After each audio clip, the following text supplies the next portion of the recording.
Okay, next is from Peter Body. And the subject is Disco Gone Woke. Greetings, K100. Longtime listener and personal friend of, quote, the reason for the K100 download is unquote, Joseph Feeney. Are you friends with this guy, Joe? You're proud of that? Yeah, Peter's cool. Are you friends with Peter Body? Yes or no? Yeah, he's a guy from the brand. I think he runs the brand Facebook group. Okay, good. Because I'm going to take it because right now you are the advocate for Peter Body. Okay. Okay. Regarding Disco Inferno's recent tweets, for years, okay, we're going to suspend this guy for inaccuracy. For years, Disco has buried AEW's product. Okay, maybe I have, but that excludes when I've said good things. Okay, but lately he's been praising them, despite the ratings still tanking and the product still being a disaster. For example, Disco said that the shows are more interesting and the ratings are better. He then went on to personally attack my Einstein math skills by asking if I understand basic math, because I'm not seeing that the ratings are going up every week. Question is Disco Inferno on the AEW payroll? What's next? Purple hair and pronouns? Thanks. That's from personal friend of Joseph Feeney and Vince Russo, Peter Body. Joe, I want you to do this. Pull up the last 3 weeks of Dynamite's ratings. Okay. All right. Last 3 weeks. And also, have you decided how many weeks to suspend it so I can put it on the thing? Not yet. We're going to go over this because we made this might be a permanent ban. Okay. So this was hysterical. Okay, because Vince Russo is one of these. The guy that he has his shtick, and so a lot of the brand members like this too. They have their shtick, so they cannot see positives because their shtick is everything's negative, right? Right. All right. So me and Konnan 3 weeks ago brought up that the show was hot-shotted, but the show was better because there was more stuff going on. Okay? Right, it was interesting. All right, so let's look at this. Let's look at the last 4 weeks, actually. All right? So he says, okay, but then he says, I chastise, this is a quote from this imbecile, okay, Peter Biden. He then went on to, but lately he's been praising them despite the ratings still tanking and the product still being a disaster. For example, Disco said that the shows are more interesting and the ratings are better. He then went on to personally attack my Einstein math skills by asking if I understand basic math because I'm not seeing that the ratings are going up every week. Well, we have a visual. Okay, so what was the rating on June 19th? Well, June 19th was 502,000, and then a week later, 680, and then 698. Week after that, and then 691. Week after that, finally up to 795, up 290,000 in 5 weeks. I'm going to challenge Peter Body's basic math skills. Konnan, your basic math skills. Is that 4 straight weeks of ratings going up? Yes or no? Correct, Peter Bahi. Nothing. Okay. So my point was that me and Konnan said, and I tweeted, everybody was like, when they did the 795, right? Bro, you go online and everyone's like, oh, well, it's so stupid, right? All everybody complains about is the ratings suck every week. They did something to build the ratings for like 4 straight weeks, and everybody's like, oh, well, they gave this match away. It should have been on a pay-per-view. And I'm like, guys, they say, oh, hot-shotting doesn't work. They just cheat. I go, well, it works. If you were talking about ratings, literally, hot-shotting has actually worked because you've done 4 straight weeks of you hot-shotted Ospreay and what's his name. There were a couple other things in there, and bro, the show was better. And the ratings say it. And the ratings say it. Here's the thing. You can't, because you dislike something, discount when something's good.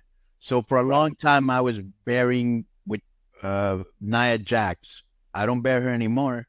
Sheamus, same thing. Same thing with AEW. You got to put them over when they do something right. I almost feel like Vince, from the little clips that I see from him, because I don't have time to listen to his show, and from whatever Disco tells me, I don't know. I don't want to use the word bitter, but it just seems like he's fed up with wrestling today. I don't even know why he covers it, because he thinks nothing's good in it. And there's no way you can say that when some of the best storytelling in history is going on right now and some of the best characters. Because here's the question. It's a question of credibility. Okay. Because here's the issue, right? You can't constantly say, like he's been saying, WWE creative sucks. Right. And he's been saying that for 7, 8, 9, and then there's always been podcasting. And somebody's, at that one point say, well, hey, time out, Vince.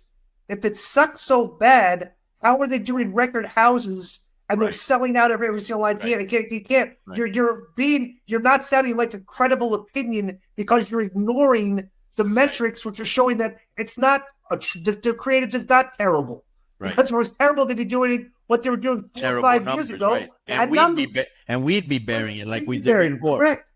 AEW these past 4 weeks has been a bit. There's still things I don't like. I didn't like the 1 hour match, but did a good number because you built up for a few weeks 2 of their big stars ready for a match against each other.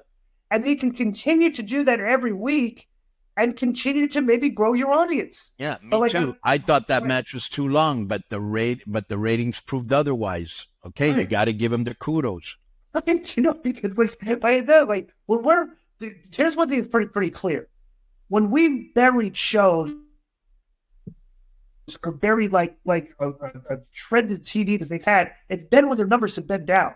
When their numbers have been up is when we then have more praise because that's the way it works. Right. The show gets better when more people watch it, So I didn't know why this is such a difficult concept for people to grasp, We're just everybody thinks like I can give a if AEW makes money, whatever. Our whole shtick on this show is we have to watch the show. Right. And I'm going to tell you what I thought of it. And I'm going to analyze it like, I bet you this show does good in numbers this week. I bet you this show does bad. We don't have any heat with any of the boys to be bearing them personally. Just take it for what it is. Just when you watch a movie and you're like, this movie sucked, that doesn't mean you're a hater. You didn't like it. Right. Okay, next is from Alexis Figueroa for Subdivisions of Padres. Oh, by the way, 2 weeks for Peter Bye. Subject is Padres. I'm going to read that email to Vince tomorrow too when I do the show, and so you can just have the brand members coming in our mailbag trying to attack me. Like it's embarrassed. MikeDurbin.com. You can get the WCW-esque Konnan in that K-Dog Wolfpack style. Man, this Konnan might be Bendy of the Year right now. I really told you. Yo. Let me speak on this. Mike Durbin Productions exclusive. The Konnan, I was the most impressed with Konnan, man. It's like undercover Bendy of the Year. It's a really nice figure. The do-rag is freaking awesome in person. I love the exclusive with the WCW packaging. I love this one with the camo. It's really nice. And I will say a figurine expert who went to TJ on Friday, Matt Cardona, put it over as being a good figurine as far as figurines go. Yo, hold on, let me speak on this. Exclusive Mike Durbin Productions, K-Dog. Look at that, listen to K-Dog, keeping it 100, logo on the back, MikeDurbin.com. Get it right now. Low key might be Bendy of the Year. Go get it.